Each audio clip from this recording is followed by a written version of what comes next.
बहुत अरसे से हम सुन रहे हैं स्वामीनाथन कमीशन। स्वामीनाथन कमीशन की कितनी सिफारिशें थी? 201। 201 सिफारिशों में से यूपीए सरकार 175 सिफारिशें लागू कर चुकी थी, 26 बची। और ये 175 का भी मैं आपको ब्रेकअप देता हूं। 18 नवंबर 2004 को जो नेशनल फार्मर्स कमीशन बनी थी, उसने अक्टूबर 4, 2006 को अपनी 5वीं रिपोर्ट सबमिट की। और इन डॉक्यूमेंट्स के हिसाब से आपको बताएं, पहली मीटिंग 14 अक्टूबर 2009 को हुई, जिसमें 201 रिकमेंडेशंस, सिफारिशें लागू होने की अनुशंसा की गई। दूसरी मीटिंग जून 3, 2010 को हुई, 42 रिकमेंडेशंस तब तक लागू की जा चुकी थी, 159 रिकमेंडेशंस पेंडिंग। तीसरी मीटिंग जून 2012 में हुई, 152 रिकमेंडेशन, सिफारिशें स्वामीनाथन कमीशन की तब तक लागू हो चुकी थी, 49 पेंडिंग थी। और चौथी और 5वीं मीटिंग जो हुई सितंबर 2013 और जनवरी 2014 में हुई, 25 और लागू हो गई। देखिए, पूरा ब्रेकअप दे रहा हूं, तारीखों के साथ दे रहा हूं। और ये चुनौती है भारतीय जनता पार्टी को, जो बार बार कहती है स्वामीनाथन कमीशन की रिपोर्ट्स हमने लागू नहीं की, सिफारिशें हमने लागू नहीं की। हम बता रहे हैं कितनी लागू की। मोदी सरकार आई 2014 में, 26 जो बची थी 201 में से, उसमें से 25 अभी तक हुई। जो सबसे महत्वपूर्ण थी, उसका कल माननीय मल्लिकार्जुन खड़गे साहब ने और माननीय राहुल गांधी जी ने कल घोषणा कर दी। मैं अभी एक वीडियो मेरे साथियों को कहूंगा आपको एक बार दिखाएं, ज्यादा पुराना वीडियो नहीं है, जरा आप वीडियो चलाइए। किसान को जो इनपुट कॉस्ट आता है, पानी का खर्चा, मजदूरी का खर्चा, बिजली का खर्चा, बीज का खर्चा, खाद का खर्चा, दवाई का खर्चा, जितना भी उसकी लागत होती है, उस लागत के ऊपर उसका 50% प्रॉफिट लिया जाएगा और उसको मिनिमम सपोर्ट प्राइस से खरीदा जाएगा। हमने कहा है कि हम सरकार में आएंगे तो किसान को जितना भी प्रकार का उसका खर्चा होता है, उस खर्चे का हिसाब लगाया जाएगा। उसके ऊपर 50% मुनाफा जोड़ दिया जाएगा और जो बनेगा वो सपोर्ट प्राइस होगी। ये जो मैंने आपको वीडियो दिखाया है, ये 2014 का इनके राज्य का, हरियाणा के में जब वो प्रचार करने गए थे लोकसभा के लिए, प्रधानमंत्री बनने के लिए जब प्रयासरत थे, तब का ये वीडियो है। तब क्या मधुर और प्रखर आवाज में एमएसपी, इनपुट कॉस्ट प्लस 50% के वादे करके आपके सामने ये आए, प्रधानमंत्री बने। और उसके बाद क्या हुआ? पहला यू टर्न सुप्रीम कोर्ट में दाखिल एक हलफनामे के माध्यम से आता है, जिसमें वो कहते हैं कि नहीं साहब, हम एमएसपी इस तरह का नहीं दे सकते जिसमें इनपुट कॉस्ट प्लस 50%। साफ जिसको कहते हैं मना कर दिया। या तो ये जब स्क्रीन पे आपने जिस व्यक्ति को इतना ऊंची आवाज में चिल्लाते हुए देखा, या तो वो तब झूठ बोल रहा था, या वो आज अपना वादा तोड़ रहा।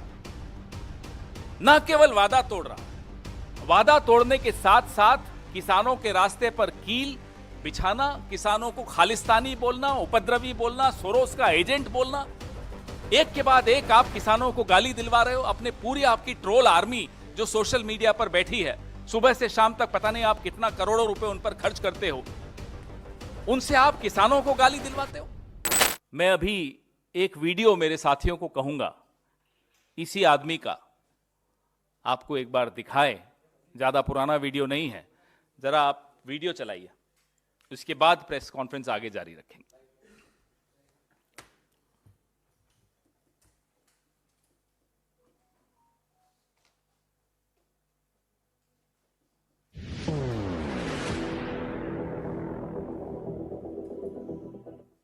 किसान को जो इनपुट कॉस्ट आता है, पानी का खर्चा, मजदूरी का खर्चा, बिजली का खर्चा, बीज का खर्चा, खाद का खर्चा, दवाई का खर्चा, जितना भी उसकी लागत होती है, उस लागत के ऊपर उसका 50% प्रॉफिट लिया जाएगा और उसको मिनिमम सपोर्ट प्राइस से खरीदा जाएगा।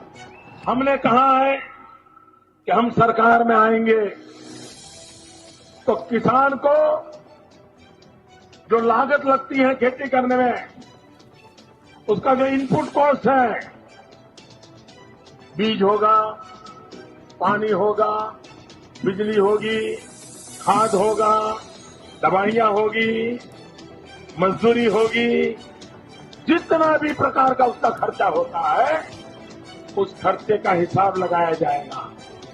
उसके ऊपर 50% मुनाफा जोड़ दिया जाएगा और जो बनेगा वो सपोर्ट प्राइस होगी।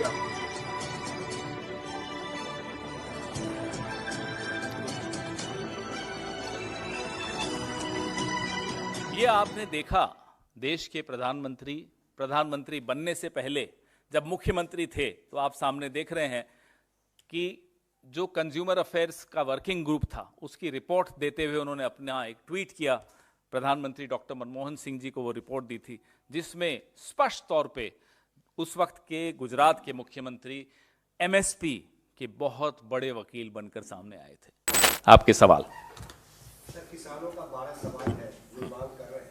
आप तो एमएसपी की बात, आपकी सरकार बनेगी तो जमीन हटा दिया जाएगा, लेकिन उनका कहना है कि ये पानी में छूट होनी चाहिए।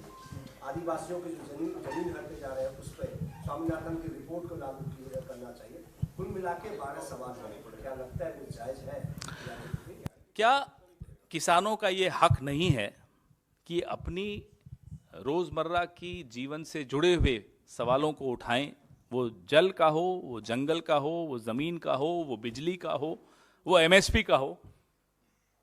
आप जब वोट लेने जाते हो इनके साथ तो कितनी ऊंची ऊंची ढींग हाँकते हो। आपने देखा अभी, आप कहें तो एक बार और सुना दूं। वैसे तो उनकी आवाज सुनने को पसंद नहीं आती मुझे, लेकिन फिर भी आप कहेंगे तो सुना दूंगा। तो उस वक्त तो आपको ये सब बड़े बातें बड़ी अच्छी लगती थी। आज जब किसान आपको याद दिला रहा है कि साहब जब आप वोट मांगने आए थे तो आपने ये सब बातें कही थी, उस पर चर्चा कीजिए। बताइए मुझे कितनी बार प्रधानमंत्री इन किसान नेताओं से मिले पिछले 10 साल में? मुझे बताइए आप। कभी अर्जुन मुंडा जी को आगे कर दिया जाता है, कभी पीयूष गोयल जी को आगे कर दिया जाता है, कभी और कौन से तीसरे मंत्री हैं, धर्मेंद्र प्रधान या कोई, उनको आगे कर दिया जाता है। प्रधानमंत्री क्यों नहीं मिलते? क्यों नहीं हिम्मत दिखाते? क्या नाम है आजकल उनकी घर की सड़क का? लोक नीति, क्या कुछ ऐसा ही नाम है, लोक कल्याण मार्ग। क्या लोक कल्याण मार्ग पे किसानों की आवाजाही बंद है? उनको अलाउड नहीं है क्या? क्या उस प्रधानमंत्री के घर में किसान नहीं आ सकते क्या? क्यों उनके जूतों में मिट्टी लगी हुई है? नफरत है प्रधानमंत्री को उस मिट्टी से? बताइए। बुलाएं ना किसानों को, ये जो 12 सवाल हैं उस पर चर्चा करें, हिम्मत दिखाएं। हमारे वक्त आंदोलन होते थे, हमारे तमाम नेता आंदोलनकारियों से वहां जाकर मिलते थे। मैं आपको कई उदाहरण यहां बैठकर बता सकता हूं। वो निर्भया का आंदोलन हुआ हो, वो अन्ना हजारे का आंदोलन हुआ हो। अन्ना हजारे के आंदोलन में विलासराव देशमुख जी खुद रामलीला मैदान जाकर मिलकर आते थे। डॉक्टर मनमोहन सिंह अपने स्तर पे, प्रणब मुखर्जी साहब अपने स्तर पे सबको बुला बुला के मिलते थे। निर्भया के आंदोलन में शीला दीक्षित जी खुद जाकर वहां जंतर मंतर पे गईं। भारी विरोध हो रहा था, फिर भी गईं। तो ये होता है नेता। ये अभिनेता बनकर बैठे हैं प्रधानमंत्री और सोचते हैं कपड़े बदल बदल के, अलग अलग ढंग से भाव दिखा दिखा के, भाव भंगिमाएं दिखा दिखा के, भाषण दे दे के नेता बन जाते हैं। नेता बहुत बनने में बहुत टाइम लगता है, अभी तक नहीं बन पाए हैं। 10 साल से प्रधानमंत्री और नेता नहीं बन पाए। नेता डरता नहीं है किसान के पांव की मिट्टी से। नेता नहीं घबराता किसान से मिलने में। राहुल गांधी को देखिए, वो प्रधानमंत्री नहीं है लेकिन नेता है, मिल रहा है लोगों से। भारत जोड़ो यात्रा में 4000 किलोमीटर चल के लोगों से मिलने गया। भारत जोड़ो न्याय यात्रा में 6713 किलोमीटर में लोगों से मिलते हुए घूम रहे हैं।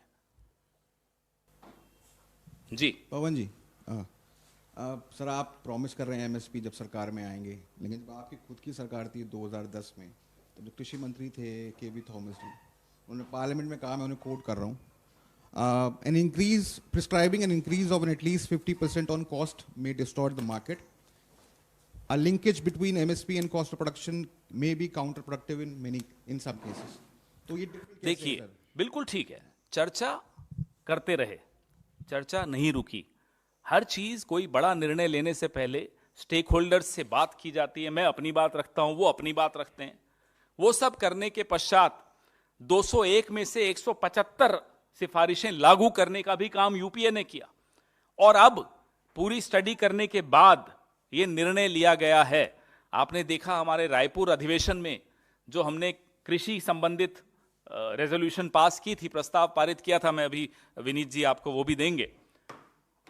तब से ये चर्चा हमारी विशेषज्ञों के साथ भी हुई और अब हम दावे के साथ कह सकते हैं कि सरकार बनने के बाद हम एमएसपी लागू करके इस देश के 15 करोड़ किसानों परिवारों को लाभ पहुंचाएंगे, यानी कि 62 करोड़ किसानों को लाभ पहुंचाएंगे। सर, एमएसपी का अभी भी एमएसपी का ऐलान किया जाता है, लेकिन देश भर के किसानों को उसका लाभ नहीं मिलता है। तो एमएसपी का कानून बन जाने से क्या फर्क पड़ जाएगा, सवाल एक। और दूसरा ये कि ऐसा क्यों है, आपको ऐसा क्या लगता है, ऐसा क्यों है कि सिर्फ देश के एक ही प्रदेश के एक ही वर्ग के किसान सड़क पर पहले? ये आप गलत बोल रहे हैं। तमिलनाडु का किसान, कल मैंने खुद आप लोगों में से ही किसी के चैनल में तमिलनाडु के किसानों को भी सुना, तेलंगाना के किसानों को भी सुनते हैं। पूरे देश के किसानों का समर्थन इस आंदोलन को है और एमएसपी का कानून पारित होने से कम यह सुनिश्चित हो जाएगा कि किसान को उसकी फसल का दाम मिलेगा, उसका शोषण नहीं होगा। सर, एक वीडियो आ रहा है जिसमें राहुल गांधी एक पीड़ित किसान से बातचीत कर रहे हैं। जी, उसके आखिरी भाग में जब राहुल गांधी कहते हैं कि बेस्ट ऑफ लक, लगे रहिए, आप देश के लिए काम कर रहे हैं, तो बीजेपी कहना है कि जब वो पत्थर मारते हैं तो राहुल गांधी उनको उकसा रहे हैं। ये इसमें उकसाने की क्या बात है? ये देखिए, यही है, आप देश के किसानों को जब तक वो आपको वोट देते हैं तब तक तो अपना मानते हो, जब वो आपको पलट के याद दिलाते हैं साहब आपने ये वादा किया था पूरा कीजिए, तो वो दुश्मन हो जाते हैं। अरे साहब वो तो आतंकवादी हो गए।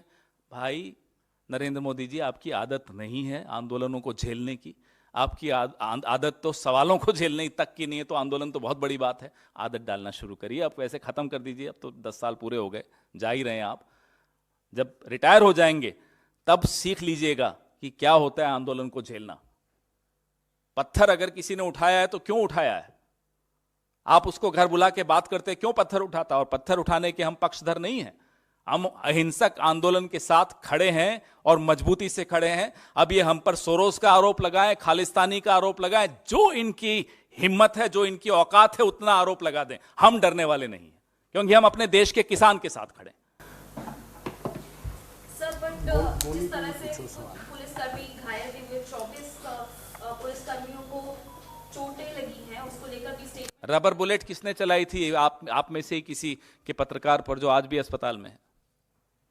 सत्येंद्र चौहान तो आप ही लोगों में से एक का पत्रकार है। उसको रबर बुलेट क्या वो किसानों ने चलाई?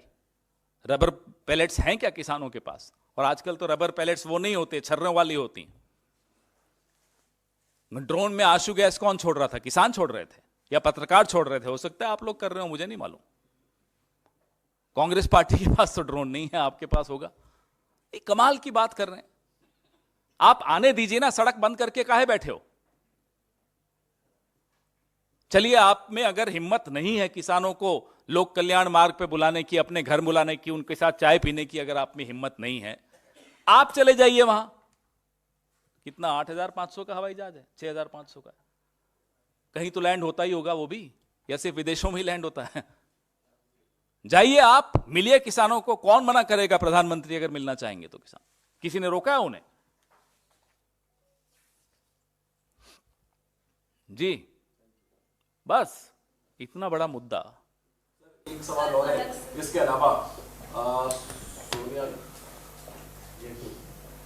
राज्यसभा की जो पहली लिस्ट जारी हुई है उसमें सोनिया गांधी का नाम है। खैर, अब उन्होंने तो नामांकन दाखिल कर दिया है।